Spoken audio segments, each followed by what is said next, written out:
Ladies, gentlemen, welcome to my guide for the original Heist Elite challenges. Yes, I'm aware it's 2023, but with the career challenges now being a thing, I figured I'd make an updated guide for those who might need it. If you need timestamps for a specific Heist finale, check the links in the description below. For the Fleeca finale, you want to start at the Alta apartment, which you can find over here.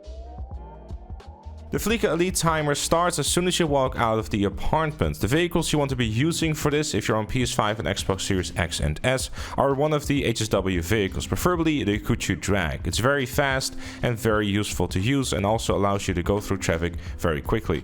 If you're on the older generations of platforms, you can use something like a Vigilante to boost your way to victory. As soon as you arrive at Lester's factory, you want to still use your vehicle to make your way to the Kuruma, and as soon as you are in, we're going to be starting with the driver. As the driver, you want to be predominantly focusing on what's happening in front of you, and especially what's happening in traffic. It is kind of difficult for me to kind of explain what to do here, because most of it really comes down to how confident of a driver you are. If you have experience with driving in free roam and cars doing all kinds of weird stuff from time to time, I'm sure this is going to be no different. Traffic is relatively light, and as long as you follow the route that I'm taking, you're going to be fine. Try to take a bit of a curb here and there for additional speed boost, but if you're following the route that I'm taking, you'll get plenty of them. Your hacker, in the meantime, will obviously have to be quick enough in order to get that hack completed, preferably before you even arrive at the bank. As for the hacker, honestly, your main priority here is making sure you don't mess up. If you have to take an additional corner or take an additional step, feel free to do so. The reason why is because the moment you fail is effectively the time that the Elite Challenge has also failed, because it will take way too much time to have to redo the entire thing again. The second hack is by far the most difficult one, primarily because of this section here where you have to have some very precise timing at the moment you start pressing D-pad up. The timing for this section is very precise, and you don't have any sort of leeway of being a little bit too much to the left or a little bit too much to the right. You have to time it precisely. As soon as you're through that section though, the rest is pretty easy. The third one isn't too difficult at all either, and again, don't be afraid of taking an additional corner or two if you feel that you messed up. For the drill section, you want to keep holding down the trigger and very slightly push your left stick forward to about the halfway point.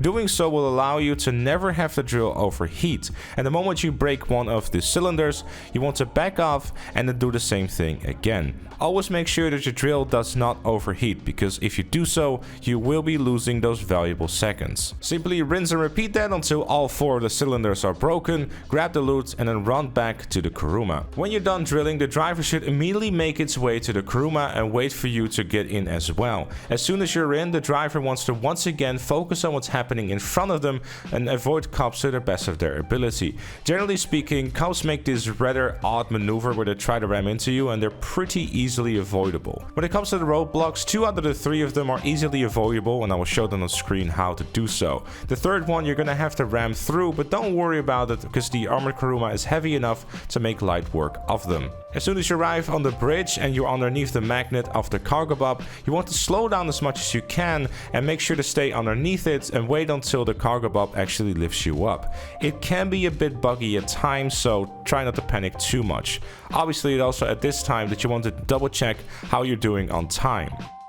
With Prison Break, you can take your time because the timer doesn't start until you collect Roskovsky. You want to utilize that time by having the prison guard drop a weapon and ammo for the prisoner. This way, the prisoner doesn't have to deal with just the AP pistol and will make life a whole lot easier. There's 2 different ways how you can go about the finale, the normal way or the other way, which I will discuss right now. What you want to do is you want to grab a Baddie 801 when starting out with a heist. Then you want to make your way to the prison, and before you go through the gate, you want to call your Baddie 801 while looking forwards. That way the bike will spawn behind you, and as soon as you parked at the bus and got out of the bus and seen the cutscene, you can make your way back to the bike and then do what I'm doing on screen. Obviously, you do want to avoid triggering the cutscene with Roskovsky before doing so, and yes, you're also able to utilize this for an armored Kuruma or any other vehicles that you might want to use. When you park the bike in roughly this location, you will then be able to use that bike to pick up Roskovsky and then make your way through the prison while having Roskovsky on your bike. That would be if your teammate doesn't blow it up with a buzzard.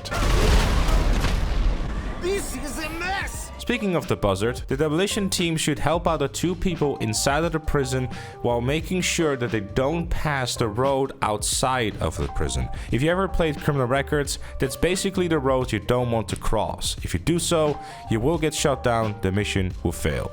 As soon as you trigger the cutscene of Roskovsky, this is when the timer for your elite challenge will start counting. You will have 4 minutes and 40 seconds to get Roskovsky from where he was to the point where he takes over the plane in the air. When you regain control over your character as the prisoner, you want to make sure to stay close to Roskovsky, make sure he doesn't take much damage, and also make sure that he stays on the move. Roskovsky will only move whenever the area is cleared out. This is the reason why the prison guard has to prioritize killing everything that moves as quickly as possible. The demolition team should try their hardest to also help out with the lock-on missiles of the buzzard to try to take out as many targets, especially on the roofs. As soon as an area is cleared out, Roskovsky will be moving, and you don't really have to worry about him too much until a later point of the mission, which I will point out.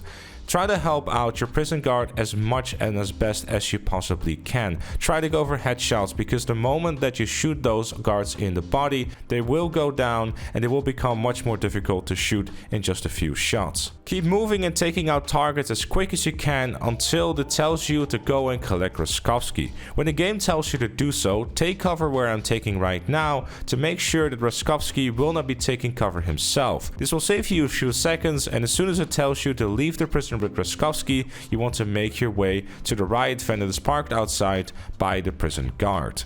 When you're about to leave the prison, let your pilot know that you're doing so he can land the plane outside of the prison. When done successfully, Roskovsky will go in the side of the plane on the right side, when the prisoner and the prison guard can enter on the left side. As soon as everyone is in, the pilot wants to take to the air as quick as they can. However, you want to make sure that you don't go straight up, because doing so will just simply stall the speed of the Vellum. Meanwhile, the demolition team in the buzzard wants to take out as many police helicopters as they possibly can to prevent them from spotting the plane and thus reapplying the wanted level. Before you reach the mountain, you want to make sure that you're already losing cops. Not doing so will most likely result into you not losing the cops before hitting the checkpoint. The moment you hit the checkpoint and you see the cutscene being played is the moment where the timer stops, and if you've done it within that 4 minutes and 40 seconds, you will have completed the time requirement for the elite challenge.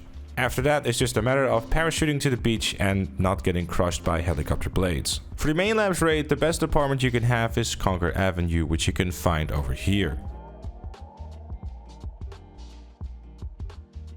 The first part of the heist is arguably where you can save the most amount of time. Using an Okuchu drag with HSW if you're on the new gen consoles is a very good idea here. If you're on the older platforms, using something like a Reefer or any other fast bike will also be a good idea. Perhaps a Vigilante, if you have one, might be a good option here too. Try to avoid traffic as much as you can and just follow the route that I'm personally taking here as well for the best and fastest route.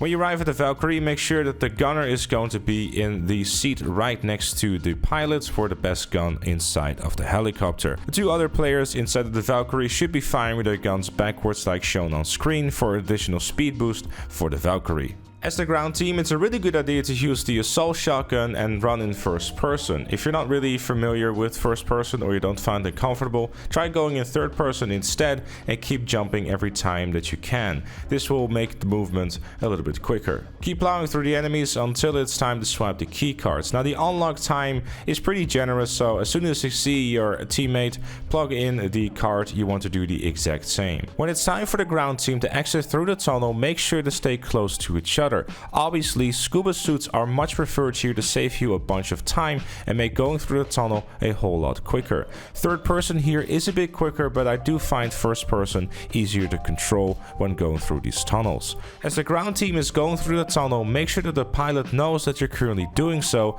they can make their way towards the beach where they can pick you up. When landing the helicopter as the pilot, you want to make sure that you're not sliding down the hill when doing so. Make sure that you're standing still completely before the ground team approaches the helicopter to prevent any sort of unnecessary deaths. As soon as everyone is inside of the helicopter, the main gunner on the front of the helicopter should be taking out targets as quick as they can. Obviously, the two gunners on the side should also try to help out where they can, even if they're on the sides, and try to do it by themselves.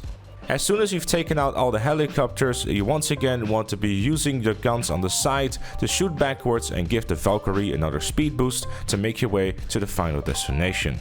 For the Series A finale, you want to start at Integrity Way, which you can find over here. You also want to bring an Insurgent, which should be occupied by the two players that will be protecting the south side of the warehouse. The players that are going to be protecting the north side of the warehouse will want to bring an Akuchi Drag with HSW if they're on new gen, or a Vigilante if they are on the older platforms. Anything else that is also fast and can get you there quickly is also totally fine. As soon as you arrive, you want to make sure to get into position, and if you're on the north side, make sure to have your explosive sniper rifle ready for the incoming vehicles. If you don't have an explosive sniper rifle, something like a railgun or an RPG will most likely do nicely as well. You want to make sure to take out these vehicles as quick as you can, or any enemies that are spawning, because the time in this one is relatively tight. Using a common MG in here or a assault rifle with extended magazine will be preferred here, as it will minimize the amount of time they will spend reloading.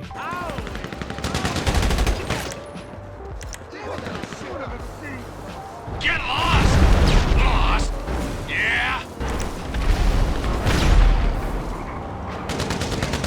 As soon as you're able to get into the vans, make sure to do so and have the person on the north team get on top of the van and use a minigun to start mowing down everything that moves. The two vans should be right behind each other, while the Insurgent will push them forward for additional speed. This can be a little bit tricky, so some communication here about where exactly you're going is probably going to be preferred. The vans and the Insurgent should just simply be focusing on driving and making sure to keep the speed going as best as they can. Any crash will be a giant waste of time and most likely will also cost you the elite. As the front driver, you want to keep an eye on what's happening in front of you and always try to go for the gaps that will be possible for both of your vans and the Insurgent to go through. Don't try to take sudden turns to left and right to confuse the people behind you, because honestly, most of the speed you'll be getting with this is going to be that push you're getting from the Insurgent. Try to communicate with your team as best as you possibly can when you're going to take a right or you're going to take a left, so the people behind you and that are pushing you can also anticipate that from happening. The person on top of your van will continue to take down targets as best as they can through the use of an explosive sniper rifle, railgun, or just simply a minigun. Your sole focus should be driving as best as you possibly can. If there is a bit of distance that happens between the two vans and the Insurgent, don't worry, just keep gunning it, because both of them will catch up with you. As soon as you arrive here, you want to have the person who was shooting on top of the first van jump off and keep mowing down enemies while the two vans make their way to the drop-off. The only two people that have to make their way to the drop-off are the two vans. The other two people do not have to be there. The Insurgent should stay with the two vans to keep giving them additional speed boosts to shave off those necessary seconds. Do be careful though when you're giving those speed boosts, because if you get stuck into a bridge, you will lose a few seconds obviously. As soon as both vans have arrived at the drop-off, the timer will stop and you will have successfully completed the Elite Challenge. For the Pac Standard Elite Challenge, you want to start at Conquer Ave, which you can find over here. Before you start the heist, you want to make sure to only use two-seater bikes. The spawn around this area is a little bit weird, so you want to make sure to hop on each other's bikes while you make your way to the bank. When inside the bank, the crowd control should just simply hold an RPG while the demolition team will take care of the doors. When the second door is unlocked, the hacker should just run straight past the guards and just immediately go to the control panel. When doing the hacking minigame, it is possible to get two ladders in a row. You just simply have to click the button quick enough to get two of them in a row, like shown on the screen. Whenever you're done with hacking, it's time to do the final door and then make your way to grab the loot. The best way to go about this is that the first person that gets through the door will take the right side and the other person will take the left side. When outside, using an explosive shotgun can go a long way to make quick work of the vehicles that are outside. Don't try to spend too much time killing enemies, as that's pretty much a waste of time, and especially if you have enough snacks and armor with you, you can just keep snacking up to prevent yourself from dying. It is useful though that from time to time, if there is a little bit too many enemies around the area, to take them out to prevent your fellow teammates from dying as well. Keep following what I'm doing on screen and make sure you hear the checkpoint sound every time you get past a certain section. As soon as you arrive at the bikes, you all want to grab a bike each. You can also decide to just take 2 players per bike if you wish to play it a little bit safer, but it's entirely up to you. The route we'll be taking is going to be a little bit slower than the fastest route, but in my opinion is also a lot safer. Make sure to have your snacks menu open as you're using your bike to prevent yourself from getting absolutely mowed down by the cops.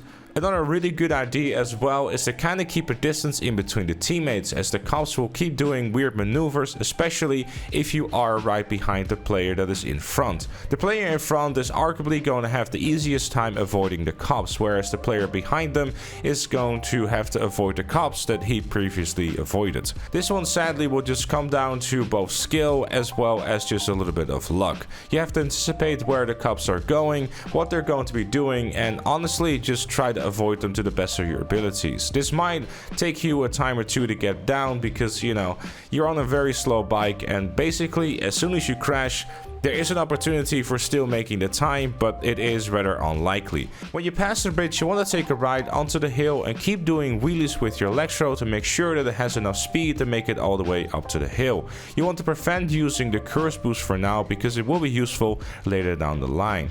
Keep going up the hill like shown on screen while keeping your snacks menu open so you can replenish some snacks just in case you get shot by some helicopters.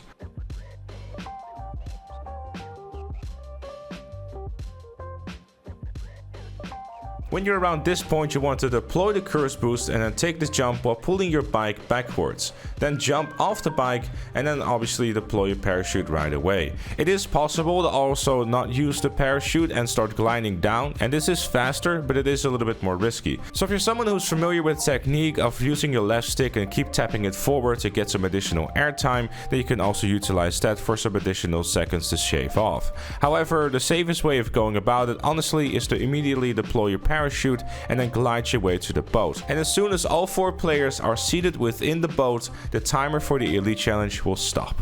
And that is all there is to it for the Elite Challenges in the original Heist. If you enjoyed it or found it useful, make sure to leave it a like, subscribe for more, and become a member like Chloe, GTA Plus, Left Lane Looney, Notorious Jam, and OnlyFans made me do it. Thank you for watching, and I'll see you all later.